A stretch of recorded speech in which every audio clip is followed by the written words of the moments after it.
A evolução da indústria farmacêutica e o surgimento de medicamentos para tratar os mais variados tipos de doenças foram elementos fundamentais para a melhoria da qualidade e aumento da expectativa de vida na maior parte dos países do mundo.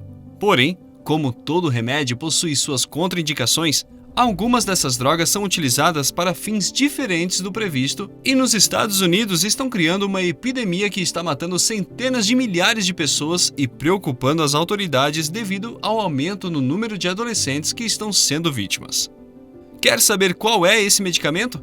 Como ele se tornou tão popular? E como os cartéis mexicanos enxergaram uma oportunidade de negócios com essa droga? Então assista o vídeo até o final, porque hoje vamos ampliar nosso conhecimento global sobre a epidemia de fentanil, que está atingindo os Estados Unidos. Apenas nas últimas décadas, mais de 1 milhão de pessoas morreram por overdose de drogas nos Estados Unidos, e a maioria dessas vítimas morreram devido ao uso de opioides. O mais preocupante é que os números estão crescendo a cada ano. Somente em 2021, mais de 100 mil pessoas perderam a vida devido a altas doses de droga. A taxa de mortalidade por overdose nos Estados Unidos é tão alta que representa 20 vezes a média global. E uma grande parte desse número se deve ao uso de uma única substância, o fentanil. Somente essa droga provocou a morte de 71.238 pessoas, o que representa aproximadamente 65% das mortes por overdose no país. A situação obviamente preocupa as autoridades, principalmente porque o número de overdose entre crianças e adolescentes está crescendo acima da média. Além das mortes, o consumo da droga está causando mudanças no cenário de várias cidades, onde milhares de usuários estão tomando conta das ruas, aumentando índices de criminalidade e a sensação de insegurança da população. Antes de vermos todos os efeitos, vamos primeiro entender um pouco mais sobre o fentanil e os opiáceos. O ópio é uma substância extraída da papoula que possui propriedades analgésicas e que durante milênios foi utilizado como sedativo e tranquilizante. No século XVI, o alquimista suíço Paracelso inventou um medicamento à base de vinho branco, açafrão, cravo, canela e ópio.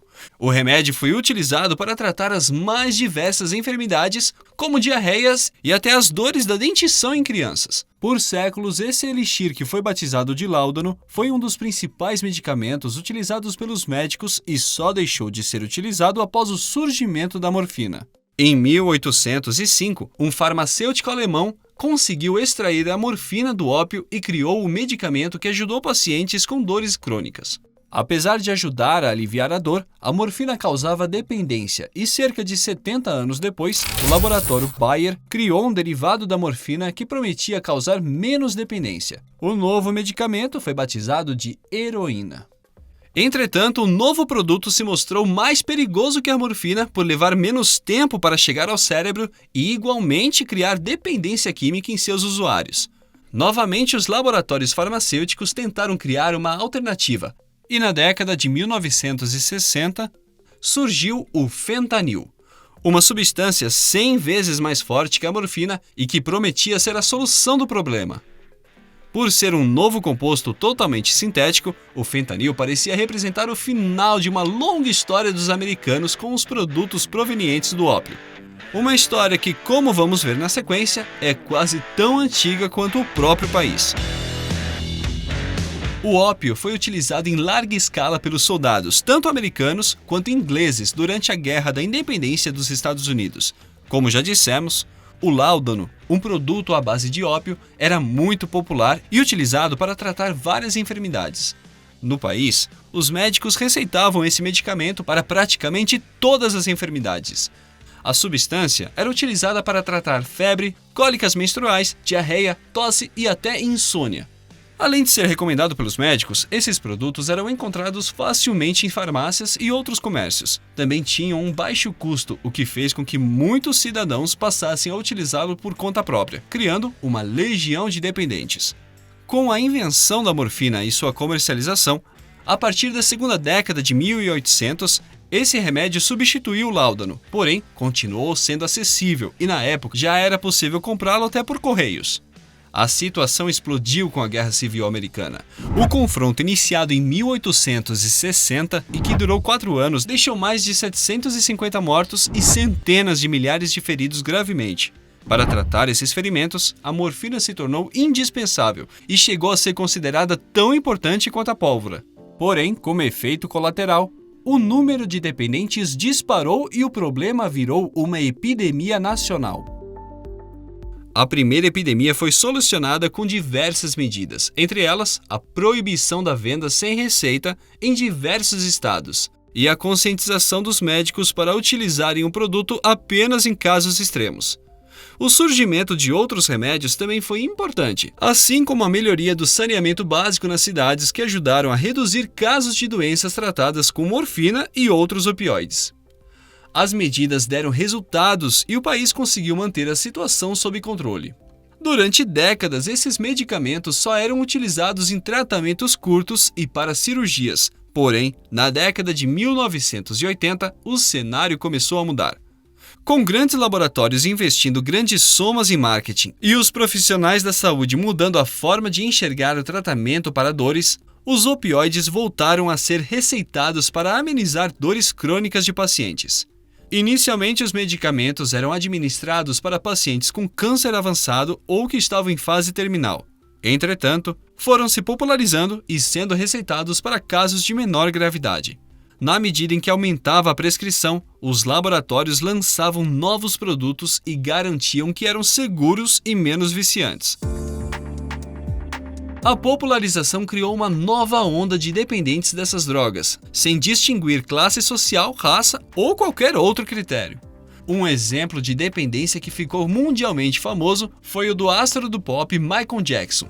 Segundo o depoimento de um médico que acompanhou o cantor em uma turnê mundial nos anos 90, o artista fazia uso constante de um opioide chamado Demerol e de altas doses de morfina. Inclusive, foi o vício em medicamentos que provocou a morte de Michael Jackson em 2009. O problema apareceu também na ficção, através da série Dr. House, onde o personagem principal ficou viciado em um medicamento chamado Vicodin após sofrer um infarto e passar a tomar o medicamento para suportar as dores na perna. Mas, como já vimos, o problema vai muito além das celebridades e da ficção. Muitos pacientes que utilizaram os opioides para tratamentos prolongados se tornaram dependentes, e na medida que o uso se torna contínuo, o organismo necessita de doses cada vez maiores para fazer efeito. Por necessitarem de doses maiores, muitos usuários já não conseguiam a receita com seus médicos e passaram a recorrer à heroína e outras drogas ilegais para satisfazer o vício. E essa foi uma oportunidade de ouro para os cartéis de drogas mexicanos que atuam nos Estados Unidos.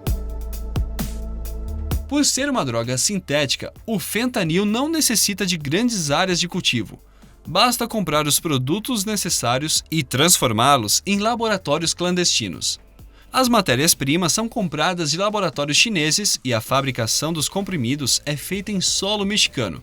Depois, a droga é transportada pela fronteira e vendida nos Estados Unidos. Inicialmente, os cartéis utilizavam o fentanil em pequenas quantidades misturadas a outros tipos de drogas. Por ser mais barata e fazer mais efeito, era adicionada a heroína e a metanfetamina para render mais, aumentar o poder alucinógeno e criar maior dependência.